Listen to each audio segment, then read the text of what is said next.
Assalamu alaikum everyone. Hope you are doing well. I'm doing great, alhamdulillah. We came back from Umrah a few days ago, about 6 days ago.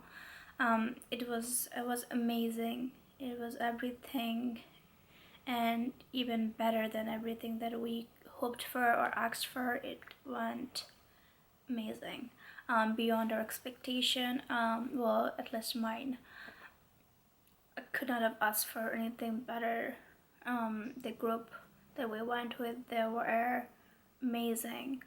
Um, and everything went smoothly, alhamdulillah. The hotel that we stayed in, they both were in Mecca and Medina. They both were five-star hotels. They're very close to the masjid, and it went amazing. So alhamdulillah, I'm really happy and appreciative for that we didn't have to walk a very far distance, and everything went smoothly.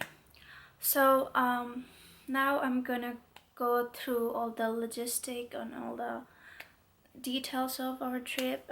So this video would be the summary of my experience and how everything went, and things that I have learned, experienced, and that I would suggest maybe you guys for better for future if you are going. Um, I didn't really have bullet points or any orders. I guess I'll just talk randomly as I go and tell you about my experience. Okay, so since I got back, I'm a little, I guess, sick or under the weather or whatever I want to call it. I'm feeling a little congested, so when I'm talking, you might hear in my voice. So I do apologize for that. I did not get sick while I was there. I feel like sometimes the weather is very different. So in America right now is winter season, so it's really kind of chilly depending on which area you're living. So it's cold. But in Saudi Arabia it's winter, but is the weather is perfect for us because our winter is, we experience snow, we experience a lot of freezing cold, but they have really perfect weather. Um, it's like kind of chilly, cold in the morning time, but then it like around gets around 70, 78ish during the day, depending on the day and time, and but it's perfect weather. I loved it. So since I got back, I think because of the weather difference or something happened, I feel really shivering cold all the time. I was just wearing a sweat, I just took it off. Um, like really cold, and I don't know if my voice is different. I feel congested, my nose and ears, everything congested. So I apologize for that. So it's a long intro. Let me get through the thing. Okay. Um, so while I was there, actually, I made a bunch of small little clips of the trips. I did not make one long video, like I didn't film all day with my camera or phone. But I like the places I went or the things that happened, I made small clips of videos. So those are really hard to edit, because when you sit down and make one long video, it's really easy to edit because you can just chop the things that maybe you didn't say something properly or something happened. It's really easy to chop it off. But when you have small clips of many of them, to merge them in order how they happened, or merge them how you want to tell your story, and things, it's really hard to edit those. So I have some on my phone, some on my camera, some in halfway of my trip the memory card got full, so I had to change and borrow one of my husband's memory card. So it is everywhere. Okay, so to merge them together and make it, I guess, one video, it would take forever. So I wanted to film the summary after I make all the video and post them, but then by the time when I'm done with editing all the other videos, I'll forget everything about my trip. So this is why I'm filming the whole summary of the video first before I edit them.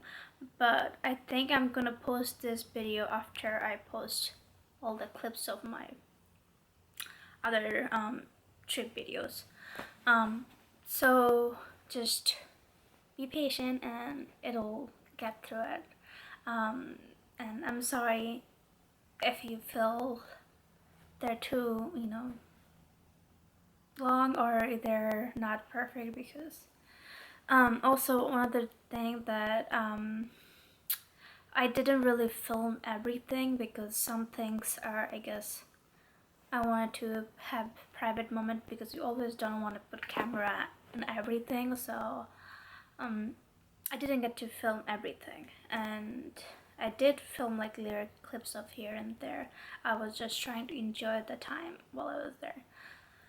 So that's that. Okay, so let me start with the, I guess, going from trip as the days.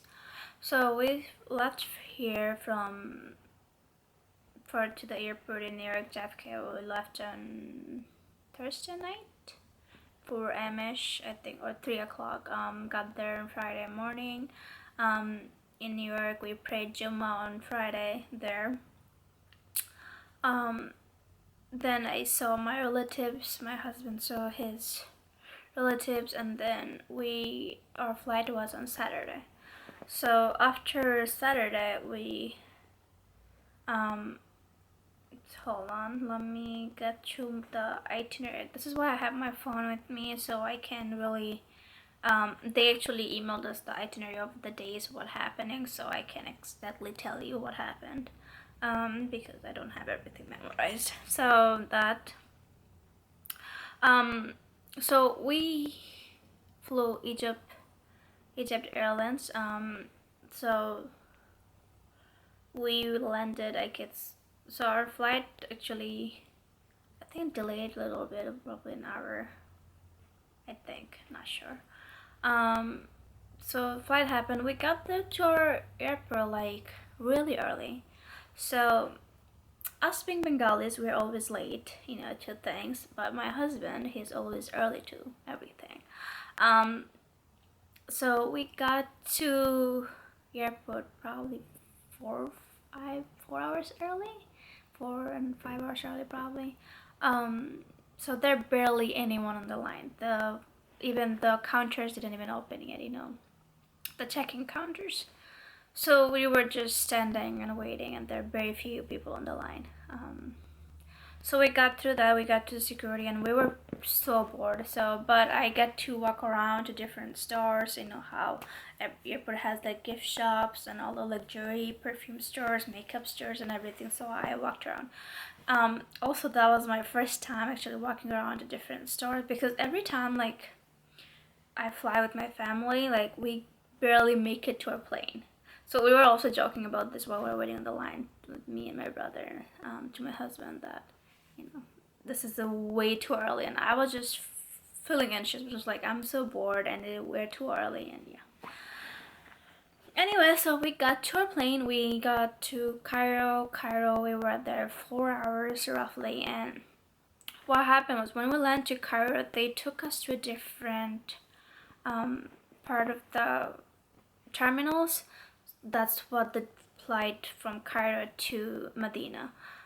So they all separated everyone who's flying to Cairo to Medina in a different terminal, just a room, and there's one cafeteria, probably 2 bathrooms, 1 prayer room. It's one big room, but it's not a lot of stores and things you can do or entertain yourself. It was just pretty boring for 4 hours. So we got freshened up, we prayed. So that's pretty much happened. That's all. So it was pretty long, boring time, but yeah, we passed it. Then we went to Medina. We landed in Medina, and then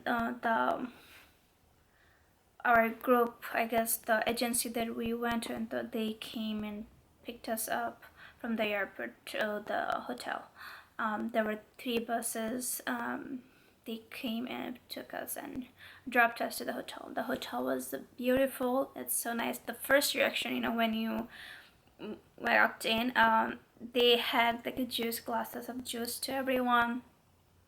They were serving. I don't think I filmed that part, but it was so cute, and I was so shocked. Like after a long flight, it just they were greeting us with like really small juices and trays, and it was so cute, and they were so welcome, and they were saying salam to us, and the hotel people, and then our travel agency people. It was amazing.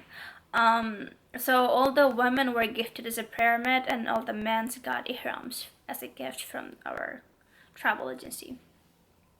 So they gave us those gifts, and then so we got to our rooms, and I think did a room tour. So you will see that.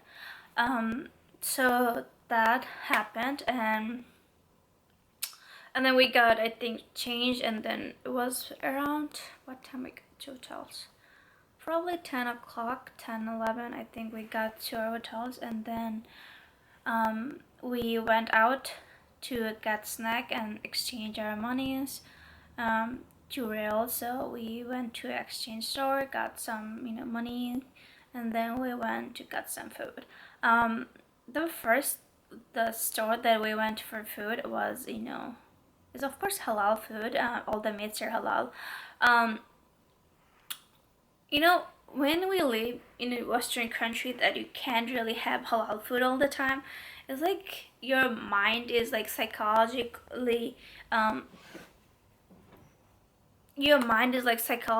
like I guess accepted to it, like you can't have halal food. So when you go to the store, you usually opt out for you usually try to get in fish, or falafel, or whatever vegetarian option slash seafood options. You don't really order meat.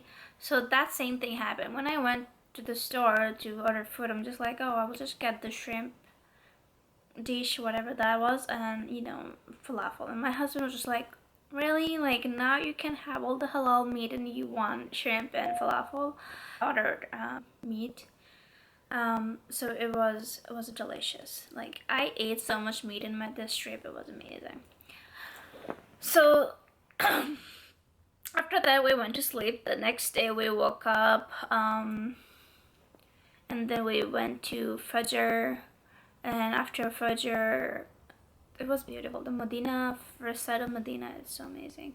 After Fajr we went to breakfast. The breakfast was great. Like they had all the options, like all the Western, Eastern mixed with together. They had parota, they had naan, they had all the sweets, bagels, cereals, like everything. So you can imagine how big the breakfast buffet was. It was phenomenal. All the dishes were laid out. So like let's say if you go to let me get some water.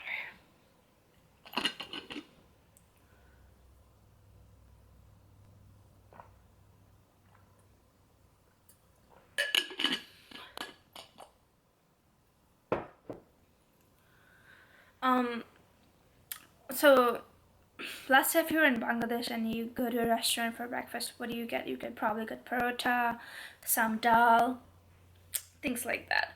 So, and if you're in America, you probably have milk and cereal, some bagel, eggs, things like that, and a lot of fruits. So they had a combination of all the Eastern and Western. It was a big buffet. Like there was 2 room filled with buffet. The luxurious breakfast I ever had. So it was great, and yeah, we had really good breakfast. We went to a room, and then I think we took a nap, and then we went to Johor, and then prayed Johor, and and I think, hold on. Okay, so after Johor, that happens, we went to our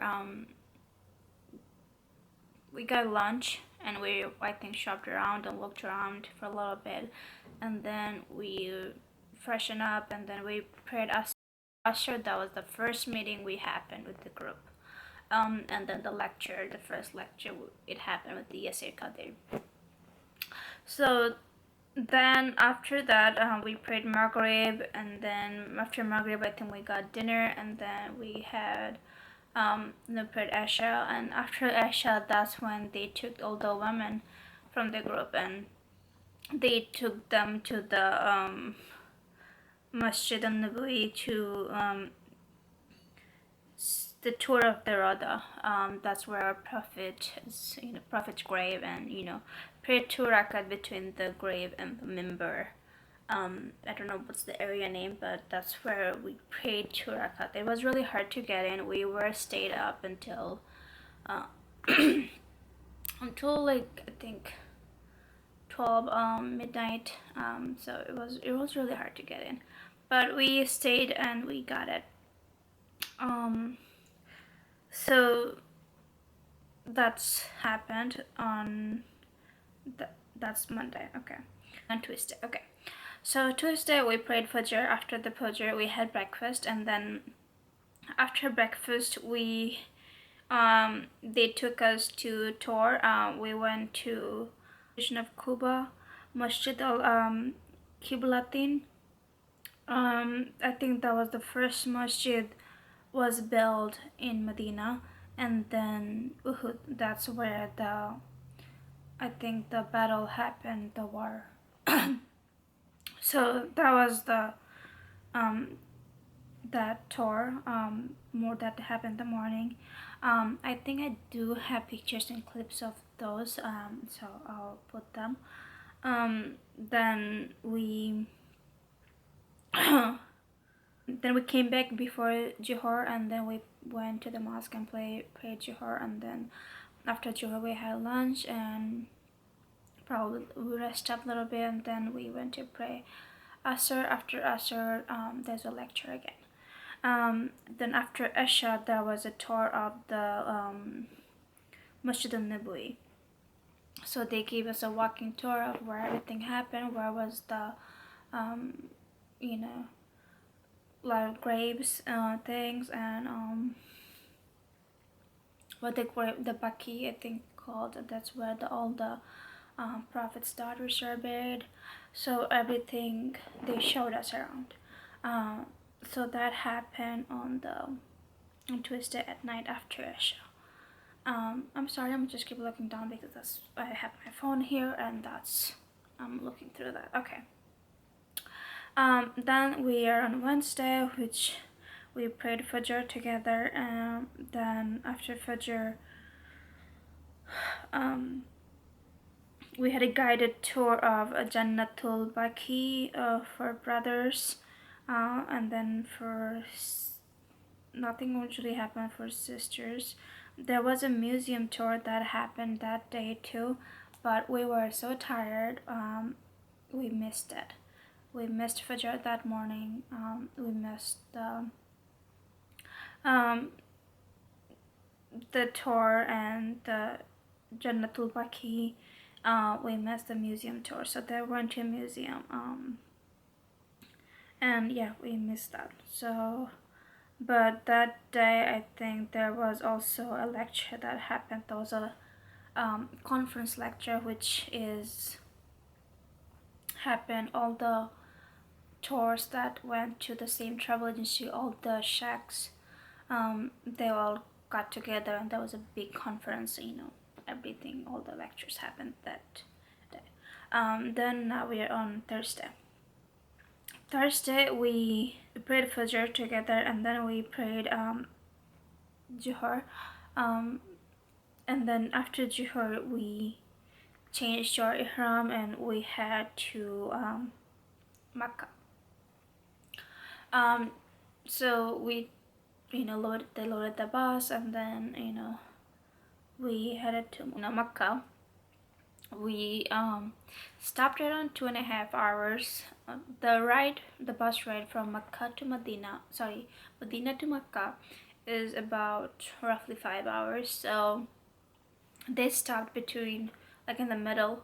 About 2 hours later, they stopped in the middle on the road, and we had lunch. From the travel agency, they provided us with lunch.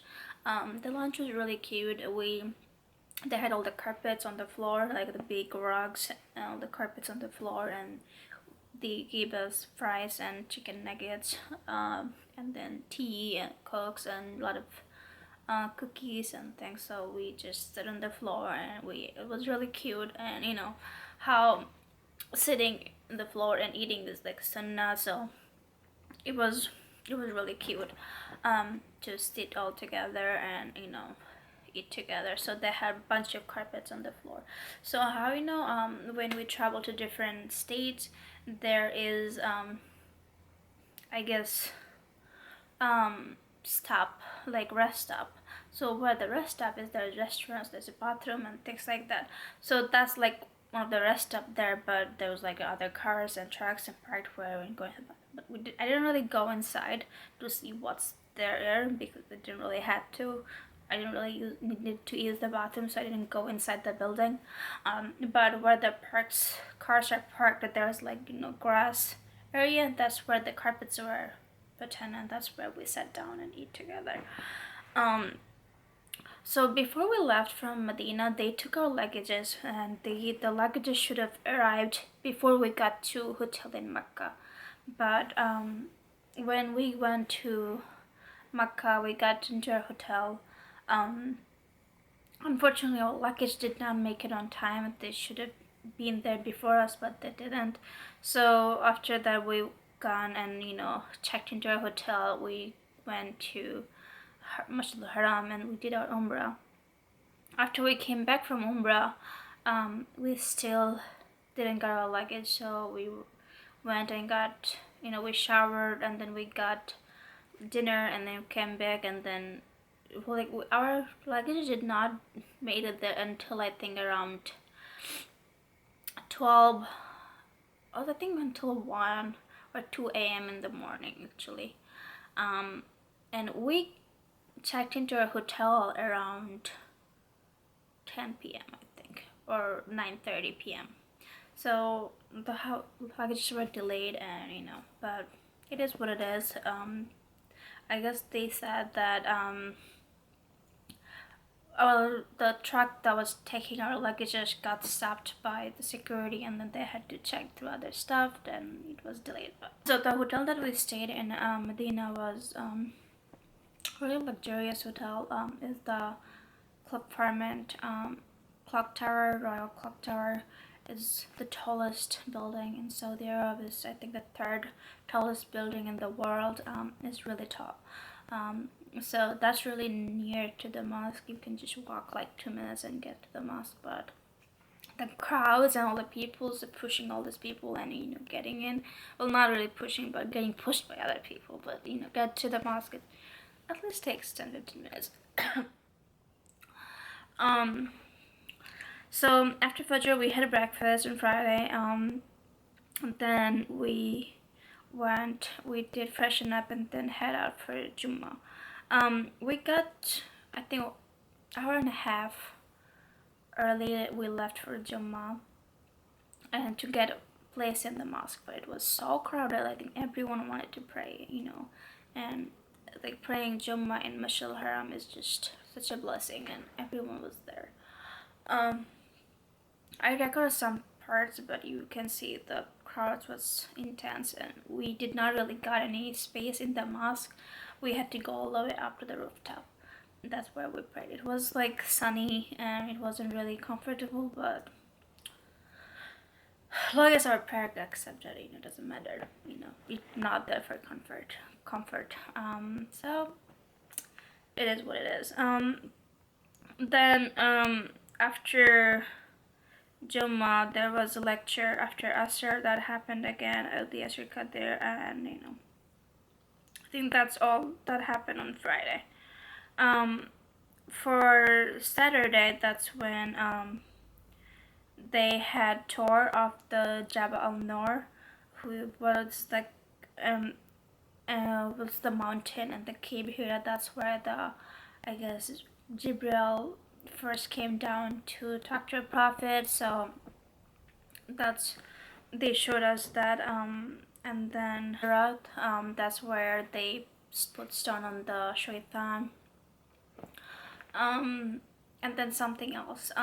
So that all that happened, also I think they showed the grave of our prophet's wife, Khadija, her graves, and then the Masjid al-Jinn. So those are the, like, it was a kind of a bus tour. We didn't really get off from the bus except for the Majarat.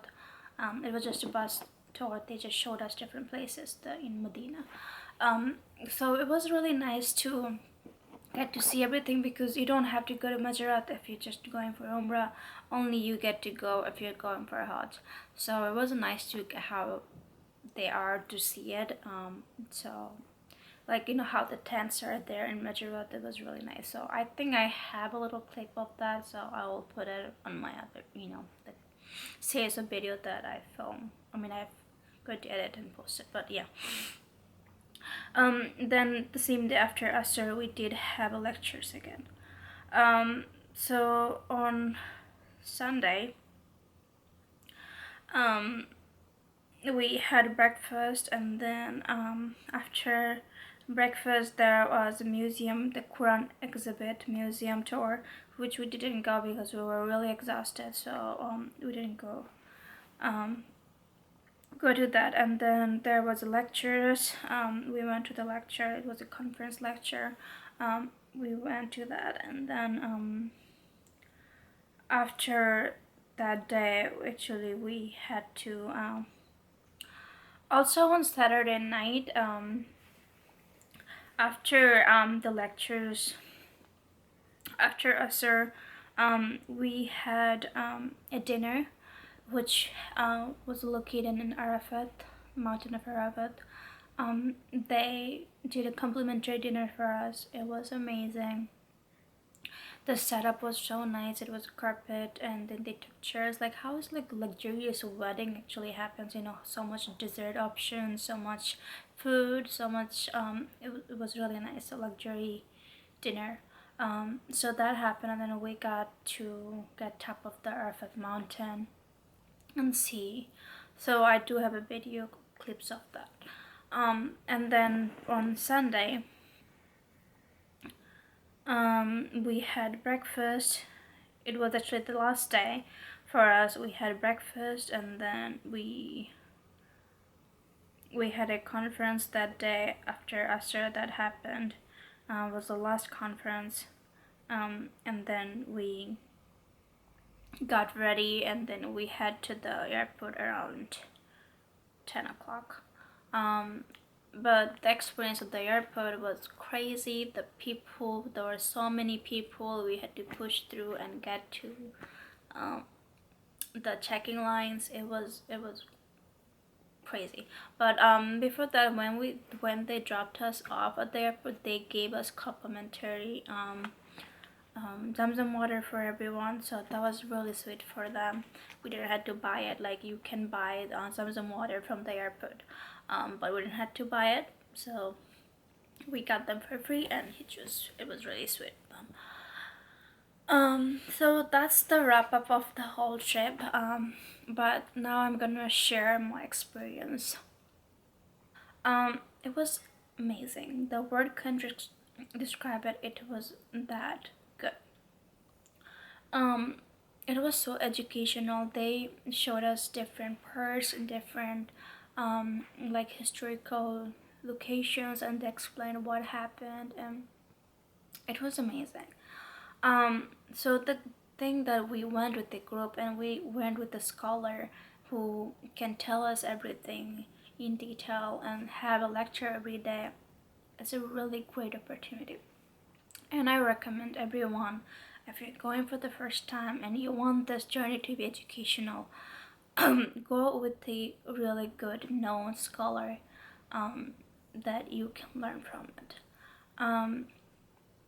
Umrah that I did with my family for the first time, it was my family's first time, it was my first time. We didn't really know a lot of things. We didn't had a hotel set up from here.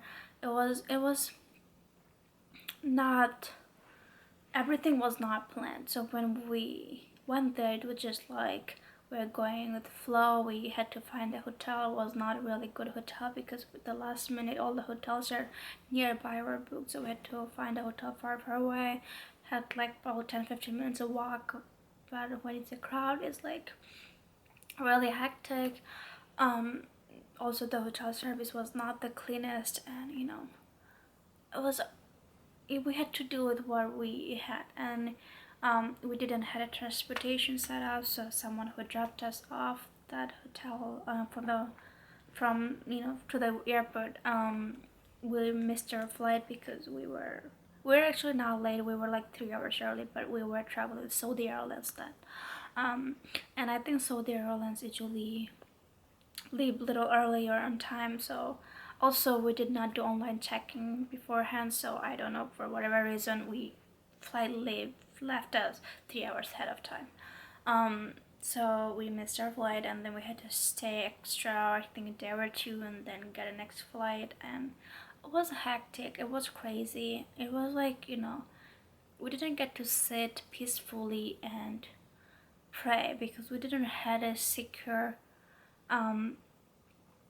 place for our luggages, and we were also traveling to Bangladesh, so it was like we stopped and did Umrah for 3 days. It was supposed to be 3 days, but it ended up being 4, I think, days, and then going to Bangladesh. So we had way too many of our luggages with us, so it was like, and also not everything was planned, so therefore it was like just no time to rest. It was like always worrying what's happening, and then to pray when you can't even be praying peacefully. I think could have done better, would have gone better if we had actual plan of everything. The transportation, the location, the things we're gonna see, the things we're gonna do, if it was planned. So for the first timer, I really highly recommend you go with the group, or you have someone there to show you. Like we had someone, like relatives, to show us, but then they had to miss their work, or they had to come for a few minutes in the morning or a few minutes at the night because they have a working schedule. So it's really hard and put a lot of pressure on them to do everything for us. So it's it's really highly recommended you either get a tour guide there, or you go with the group from here for that. Also, one more thing, that for the phones, we had T-Mobile, so our phone worked there, and we were able to text everyone from there. Only if we call someone from out of the country, to cost like, I think 25 cents per minute or something like that. But the first time we didn't have that on our phone, so we had to buy a SIM card there and put money on the SIM card to call people. So that's something that happened. So that's, I also recommend, if you get a phone plan from here, so you don't have to waste your time there looking for different phone companies, SIM card, and doing all that hassle there. What else?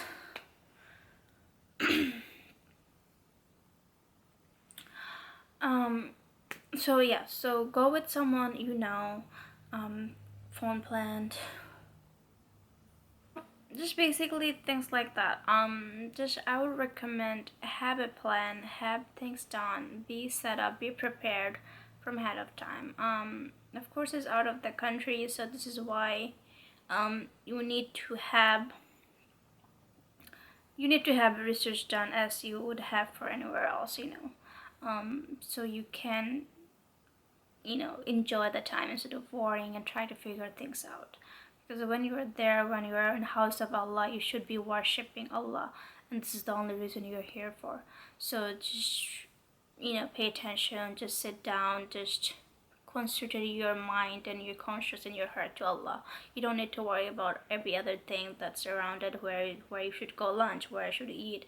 Like for the food, there's food every corner. There's nothing to worry about. And that halal food, you don't have to worry about anything. But like everything else, like transportation, the hotel, the phone plan, everything else, like just have a plan before you get there. So that's something I highly recommend. For I think language, it is also something barrier of language. They do not speak a lot of English there because the main language is Arabic. People speak English, maybe very simple English. So, but what I noticed is a lot of Bengalis there. The people who work there are mostly Bengalis, like at the restaurant or at the hotel, or people who are cleaning the cover area or in the masjid, like people who are working there. Many Bengalis are there. So if you're going from Bangladesh or going from other country, like if you do speak Bengali or Hindi, Urdu, I think you should be, close by. You should be able to find things out because they do speak. There are a lot of people from Bangladesh and Pakistan, so you should be fine. Um, but English, it was really hard to communicate if you just speak English. But if you speak Arabic, you wouldn't have any problem because the main language is Arabic. For That's something I would say. And tip that I would give you, that was to measuring the luggages, like the little clock thingy that we packed with us.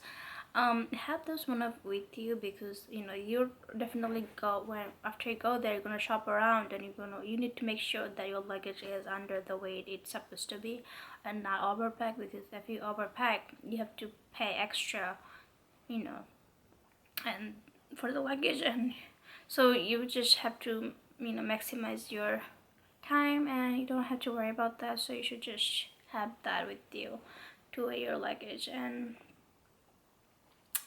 that's pretty much it. And I would just, it was an amazing trip and I would like to go again and again in the future. And, many times Allah can bless me with that, to go. And the thing is, it can cost a lot of money, and it did cost us a lot of money. But to be safe and to the trip that we got, the knowledge that we got, or the experience that we got is really worth that, in my opinion. I learned and I experienced and I enjoyed so much in this trip than I did with the first time that I went.